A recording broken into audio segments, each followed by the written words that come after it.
kono noon ganden enen jogi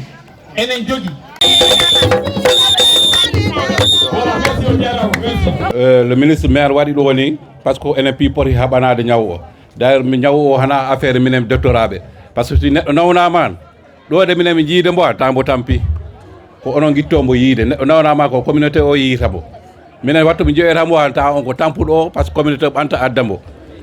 ñaw o ari Sénégal malheureusement oui ñaw o immori en ko Chine mbo immori ko ñaw wonno ni ha ñaw keso woni ñaw mo meeɗaka enen alano ga meɗen ñaw o mois de décembre immori Chine ñaw o si nangui joom o nan fayda ko siñji ɗi ni warata siñji grippe ni a yiya ko grippe enen toujours grippe si nangui grippe nangui neɗɗo joom o hiire non o ko grippe ta jogui or grippe han d'ailleurs ko minen médecin ji ɗum min mbiyata ɓe mbiya yo o ñaw e grippe saisonnière ko wartata France ko o ñaw warani ɗum mais nak ko ñaw o ko ñaw keso yimɓeɓe ko ɗum addi han e daari hen yimɓeɓe daari hen e leyɗele ɓurɗo Sénégal doole e korani ñaw o donc ce qui veut dire ko enen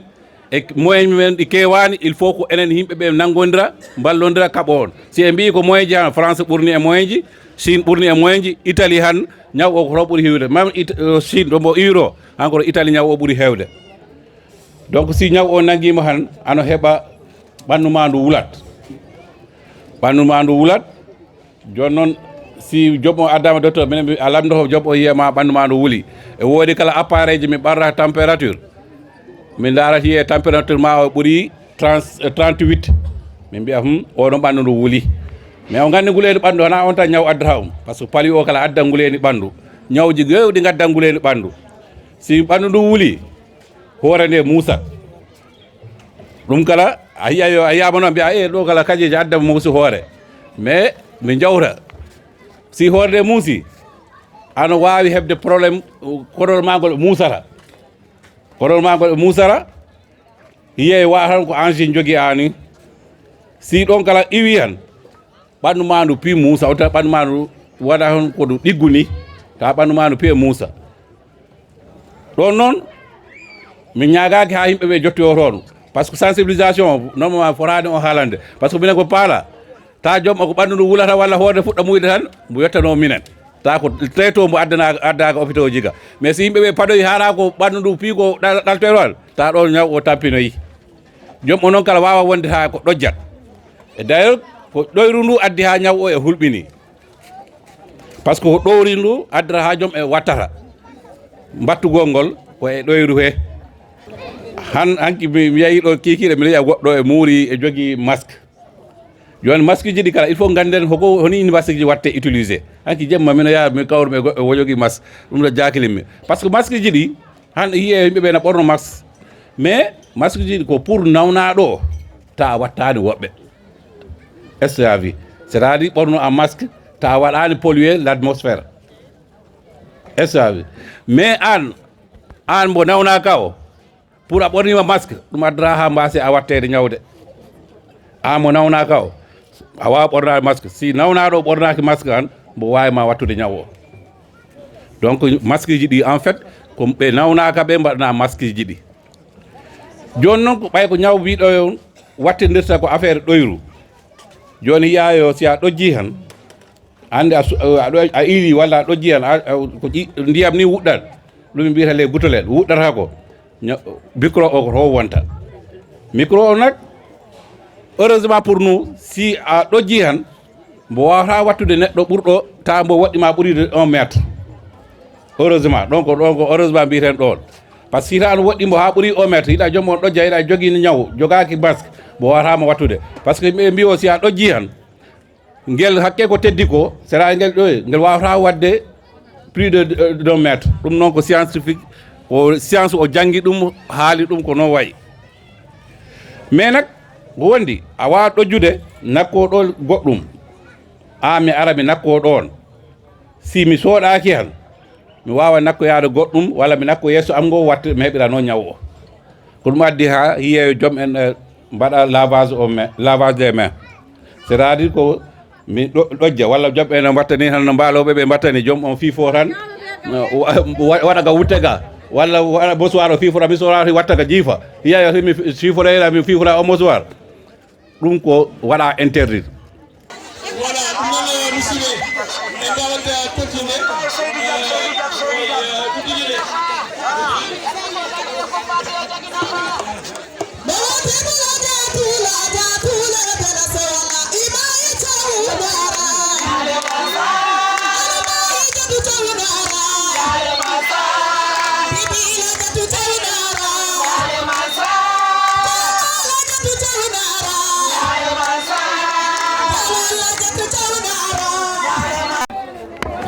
asalaamaaleykum maa ngi nuyu mbooloo mi yëpp bi ma nuyoo kilifa yi fi nekk autorité yi di nuyu le ministre maire le DG de la poste Abdoulaye Bibi Baldé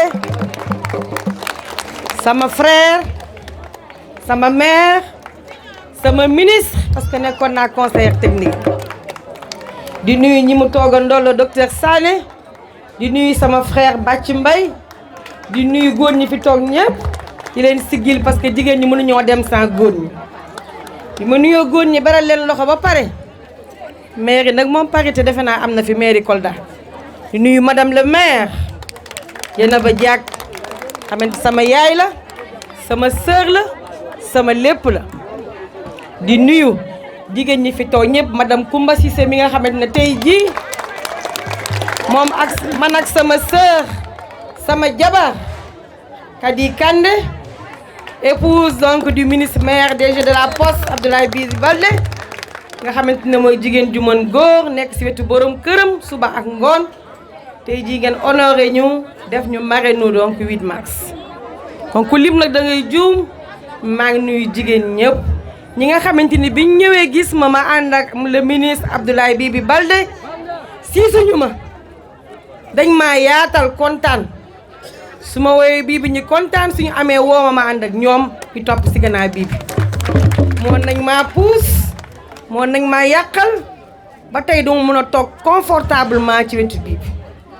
tey jii ma kontaan nit ñi accueillir ji jóge duuma su ñun ñëpp benn lañ waaye tey dañ maa wan na dañ maa sargal donc maa ngi kontaan ci geste boobu lekk nañu naan nañu waxtaan nañu wax dëgg yàlla toog nañu confortable ñu leen di sant di leen gërëm dante nag président de la république yéen ñëpp dégg ngeen mbir mi coronavirus moom moo am gis nga manifestation yi ni ñu ko def waaye nag ñun ñii jigéen dafa nekk prétexte encore pour ñun ñu woote waxtaan sensibiliser pour ñu gën a fagandiku donc ci maladie bi tey jii ñu ngi wax le 8 mars journée de la femme mais ma bëggoon tamit ñu xalaat Chine parce que dëkk bi nga xamante ne boo leen déggee déclaration de Beijing Pékin ci Chine nga xamante ne 15 septembre 1995 la woon foofu lañ jëlee déclaration jël ay ponk yu wóor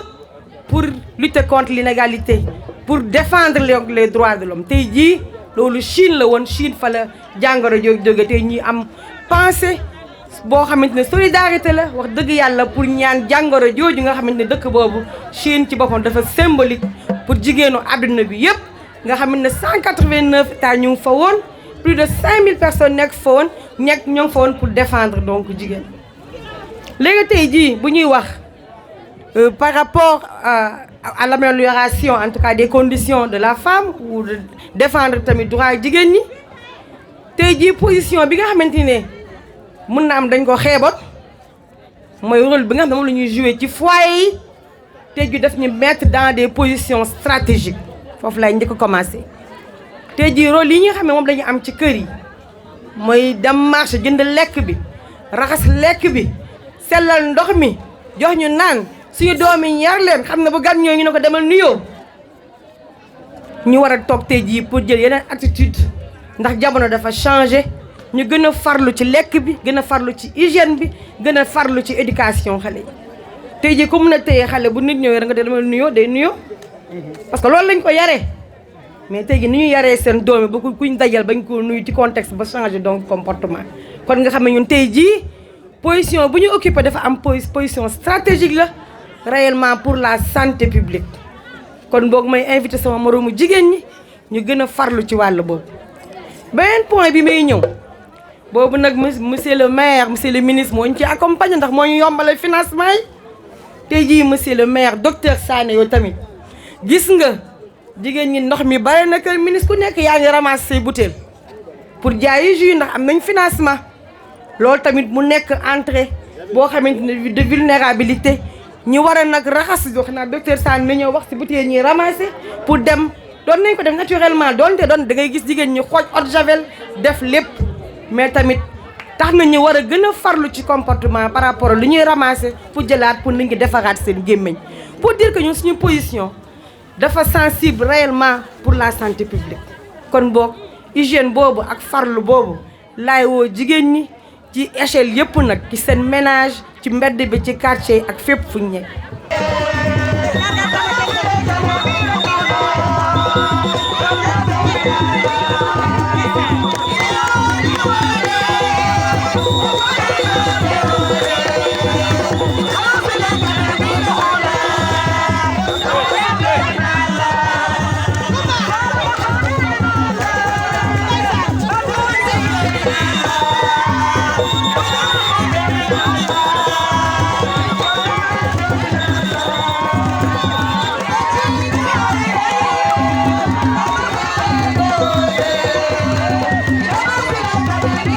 salmini on rewɓe Fuladu mi salmini on onon piyu kala jooɗiɗo ɗo on kolliri hande vraiment onon jiiɗi notre maire notre ministre notre directeur général notre bienfaiteur le ministre maire Abdoulaye Bibi Baldé xam nga ni tey bésu jigéen ñi la waaye nag damay commencer par suñu bienfaiteur le ministre maire Abdoulaye Bibi Baldé ndaxte bés bi moo ko waral Olof Njaay nee na boo gis mag ji dox ci naaj am na lu tax Abdoulaye Bibi jigéen ñi la gërëm nañ la merci. Le mot est petit mais rempli de sens. Monsieur le ministre, par ma voix, les femmes vous disent merci. Merci pour tout ce que vous avez fait pour les femmes du Fouladou. Depuis votre élection à la mairie de Kolda, vous n'avez cessé d'aider les femmes du Fouladou. Et cela tous les jours. Hande non, ministre maire, noddi rewɓe Fouladou piwɗo onon gandi guilin bimbi rewɓe jooɗi ɗo. Depuis 10 heures rewɓe ɓe jooɗi ɗo ko pour hoɗum jiigol Abdoulaye Bibi Baldé ran on kolliri ho onon jiɗimo ministre noon ɓuuri mo yidde par ce que onon gandi to quartier noɓe natti yo ɓe mbiya kam yo minen koko hunde gole men paala men jiide e ministre Abdoulaye Bibi Baldé awa mbonin jooɗi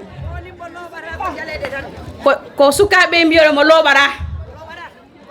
Abdoulaye Bibi vraiment simi jooɗi ɗo simi darima ɗo hargol ko mbaɗanta rewɓe Fouladou mi gasnara min gasnana guili min taƴi ñalande nde ɗum wonde mi 8 mars onon gandi ñalande nde pi ko ñalande goto taƴa wiya ko rewɓe ɓe godi ɗum min ɓangi marenji ɗiɗi ɗum woni yumpañ men Kadi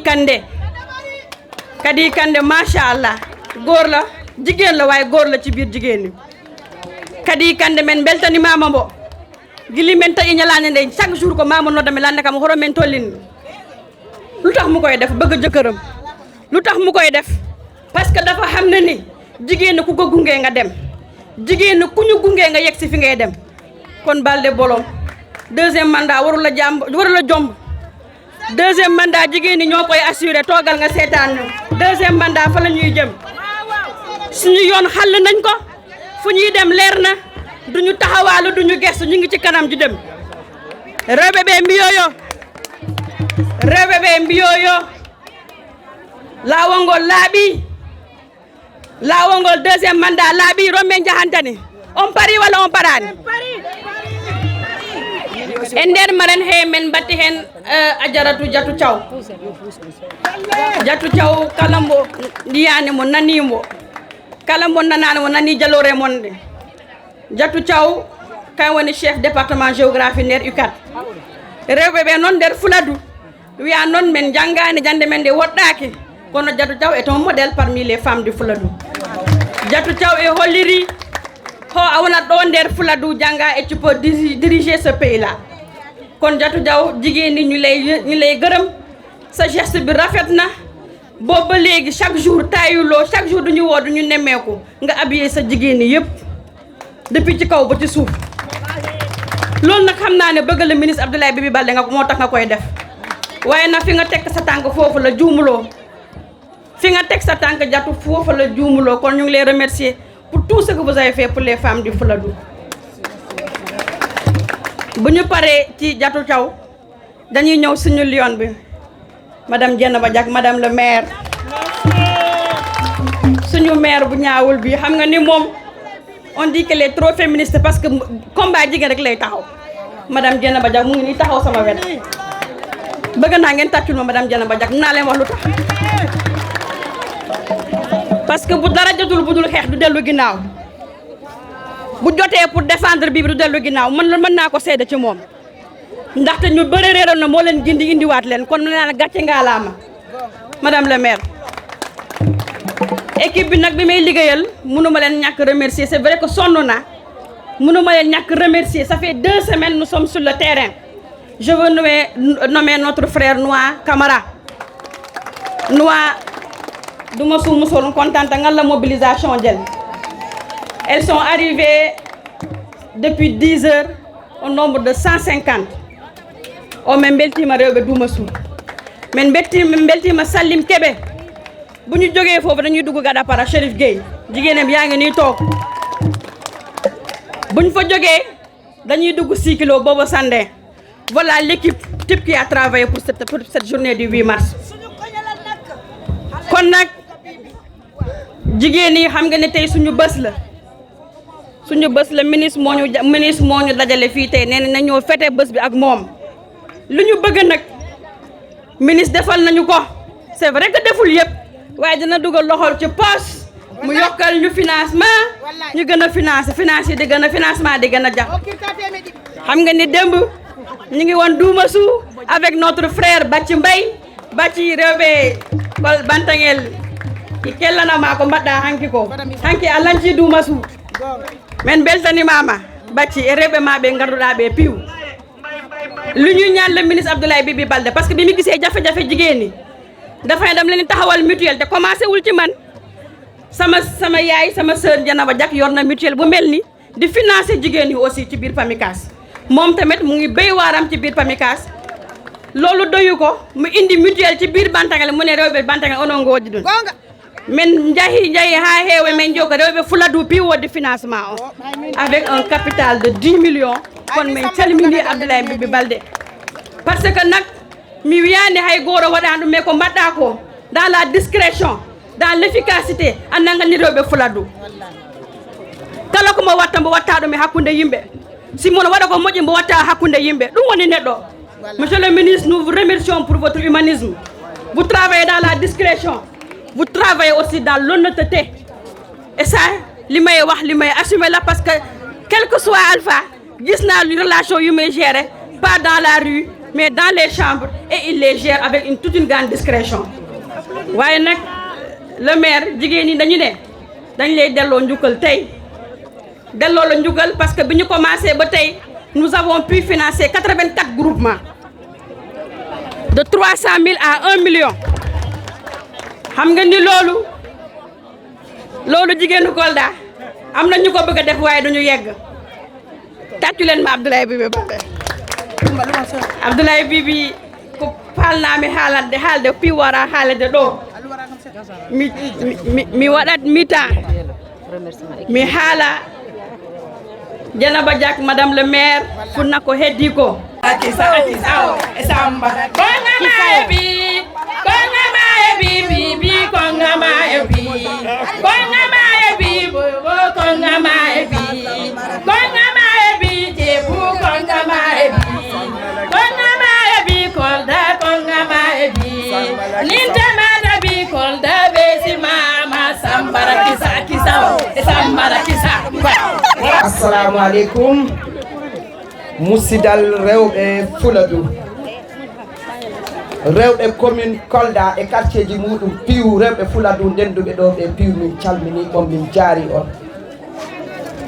min jaari on min jaari le ministre maire Abdoulaye Bibi Baldé directeur général du groupe La Poste ko wiite koko haalano ko fo haala ɗo ko piiw heewi koko fota haalede ko heddoro ko joragol seeɗa tan onon nganndi 8 mars wiyama accama e mbaɗani 8 mars hannde on yii ko journée de sensibilisation mbaɗɗen ɗo ko laaɓa pos ko journée de sensibilisation rewɓe ɓe ndendina hoɗum waɗi rewɓe ɓe ndendina ko enen goni to cuuɗi enen goni to galle enen goni to marché ji ko ma gande règle d'hygiène ji mbiyaɗi ɗi e o dow ñaw coronavirus ngarɗo ɓayde onon nganndi o santé hannde population Kolda ko ɓan hoore muɗum e piiw muɗum halfini ɗum le ministre maire Abdoulaye Bibi Baldé te onon nganndi ho cellal ɓanɗo wiya c'est une compétence transférée ɗi ittama woni okkita ɗum wiya lartuna an a okkama darta cellal ɓanndu et le bien-être de ta population ko heen mbo hoɗi jemma e ñalorma mboyo donc mbo wawata wadde raté oɗo opportunité 8 mars mbo rendina rewɓe ɓe mbo haccide e maɓɓe mbo adda technicien de la santé merci docteur Sané pour mun hawa en yewtande seeɗa e sur coronavirus donc kala ko président Macky Sall wiyo tawat kanko ministre Abdoulaye Bibi Baldé mbon to yeeso mboni dari mboni haɓɓini ko ma mbo waɗa ɗum ha timma donc a jarama ko ni gandireɗa ko ni président andirima ko ɗum woni golle maɗa toujours Abdoulaye Bibi jarama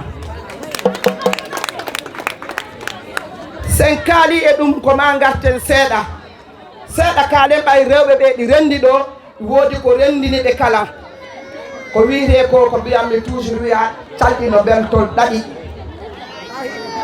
mi awtano haalde ha mi gayna taw mi haalani ngol konngol sabuna hannde Kolda naaɓe ɗi jetti Allah ɗi jetti Abdoulaye Bibi Baldé kabri mbo natti e o commune Kolda ko population halfinimo ko si waɗama évalué mboni e 90% de résultats positifs ande haalgol kam e Bibi ɗi satti par ce que ko hoore am kalanmi ni par ce que on vit en équipe rewɓe Kolda ndaare sensement ji mbaɗɗi Kolda yappa photo eɓɓindirtaake ko gollal watta ɗum yidde nokku muɗum watta ɗum respecté de engagement ji watta ɗum ko mbo dimo rewɓe Kolda komin ƴeeŋanno ko ministre Bibi Baldé ɗeftereno adde mairie Kolda on mbino onon keɓi caɗeele no mbo wallu on yandi ha mbawon hebde hoore moɗon mbawon liggade nafton to galleji mbawon liggade keɓon hoore moɗon tawa on tampali goɗɗo lorani on jemma e ñalorma ko hembo wonno le ministre Abdoulaye Bibi mi halna on onon gandi kono mi ɓeydana on tan wiya puccu ko wawi dogde kala ko ma sukke mbo itti e poos hoore muɗum no mbo waɗi ɗo ni mo noddi kam mbo noddi yimɓe mboyo madame le maire hande mairie Kolda ko an ƴodani rewɓe mi itti o kaaley mi halfinima wallu rewɓe ɓe no keɓira financement ji mbo dari mboyo conseil municipal mbaɗe validé ɓe mbaɗi validé nattina pamicas hande on mbawa wadde so jiiɗi kala paalaɗo enquête mi ya lamdoyo 87 millions natti e nder Kolda pour financement wiya pamicas ɗo mo heɓani ɗo financement e pamicas heewani woni groupement ji woni individuel woni jeune ko hoɗum mba wino hen mboy kam yo yaa mi lamdakima coloration politique mi lamdakima kaari ko minen gondi kono noon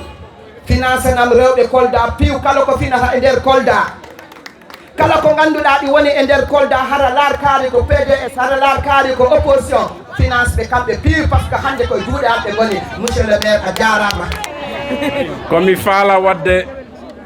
félicité jarde rewɓe Fuladu piiw par que nde ñalande le 8 mars ko journée moɗon awa min jaari on min mbaɗi on félicité ko aduna o piiw mawnidi nde ñalande okki ɗum rewɓe ɓe awa nde ñalande i teddi e moɗon nde ñalade ɓay i teddi e moɗon ko ma tedda e amen onon ɗowrara minen onon mbaabi minen onon deggini minen onon goni piiw amen awa ko ɗum waɗi minen mawnina minen kala ñalade nde situation national o mbimi bom situation international o oɗo wattu yimɓeɓe piiw hakkillaji ɗi ɓitti par ce que ko wiire coronavirus ko naati e aduna he o ñaw keso yalti non docteur Sané wi en ñaw o yalti iwri Chine fayda hubti leyɗele aduna o piiw ha yettima Afrique kono noon ko en ɓagat tan ko service ji ɗi mbira en kom ɓagen des mesures mais wonano en kul ha ta en liggorako kadi en kulta ha en cuusara ha koɗo sama hakkude ɗo gonten ñaw o c'est vrai ko tuba ko wira ko i waɗi grave hinde noon hatta ñalade nde wonde le 8 mars en mbira rewɓe ɓe jarama ministère de la femme yo rassemblement ji ɗi no uyre président de la république Macky Sall yo mbatten hen yila mbaɗen kala ɗo jaren kala ko mbatten rassemblement ji ɗi guyren ɗi walla si en mbawraɗi ɗalderan ɓagen des conditions de prévention awa hande enen ko ɗum mbaɗɗen ɗo 8 mars o en noddi doctoraɓe ɓe kalni en ñaw o ɓe kolli en hono mbaɗirten so comporté hono darorten hono kadi cippirten e o ñaw ha tambo wonno mo natara Sénégal mo naati noon Sénégal mais wonno ala hepta situation de létalité ko tubakoɓe mbira wonno ta warani hay goro yimɓeɓe noon tamat ka kele paliyoy wara kewɓe etc kono hatta yimɓeɓe gimmo liggo wona no ñaw o kadi uyru en sur le plan économique sur le plan activité sur le plan vraiment de la croissance économique ɗum kadi ko ma yimɓeɓe gacciro ɗum hakkille manti minen min mbiyo ko ɓittiyo min mbaɗat ɗo organisé oɗo journée min mbiya rewɓeɓe on jarama min mbaɗi on félicité min kolla on hono ɓaguirton en charge probléme ji hygiène ɗi hono ɓaguirton en charge ko e moɗon ñaw o on kalnama hono mboɗirta so manifesté jo wonano kilde on porani hildade kala jiiɗo hoore nde i muusa walla i haaka no yaaro docteur to ko ɗum ɓuri labde ɗum firtani o an a heeɓi ñaw o firtani ɗum mais ko toon noon foti ɗon woni laawol ngol ɗon woni laawol ngol par ce que ko noon foti waade vraiment min beltima min mbaɗi félicité docteur Omar Sané min mbaɗi félicité le service d'hygiène min mbaɗi félicité rewɓe koldaɓe notamment les groupements de femmes Koumba Cissé min mbaɗi on félicité Dieynaba Diack la marraine Diatou Thiaw onon pi on jarama rewɓe Kolda jarama mi watta félicité Kadi Kande par ce que ko hunde worere wonɗo mi jaari rewɓe ɓe mi jaari vraiment worɓe ɓe kala mbaɓɓe kam accompagné ɓe notamment Bacci Mbaye en kayen foof ɗinɗo Seydou Diallo doyen Ibrahima Sy kayen foof doyen Lamine Ndiaye vraiment mi limira mi juumat mi limani kala hay goto mi juumi awa on jii caɗele ɗe vraiment min beltima min jii foof oɗo journée kan ko holliri tan wonano e mba ko situation macabre woni e Sénégal o yimɓeɓe ko i maaya mayde enen kuli kulde c'est pas ça wona ɗum woni sens message président de la république Macky Sall donc hande en mbaɗi ɗum comprendre en paami ɗum goto yo yalta ɗo tan andi seeɗa hoɗum woni o ñaw andi hono waɗirta se comporter, andi hono foti wadde ta heɓa 100% de chance ta ñaw o heɓani ɗum natani ga galleji men ko ɗum wonno objectif oɗo journée. On a joint l'utile à l'agréable. Félicitations aux femmes du Sénégal, aux femmes de Kolda, aux femmes de Bantangel et à ma propre femme. Félicitations à elle.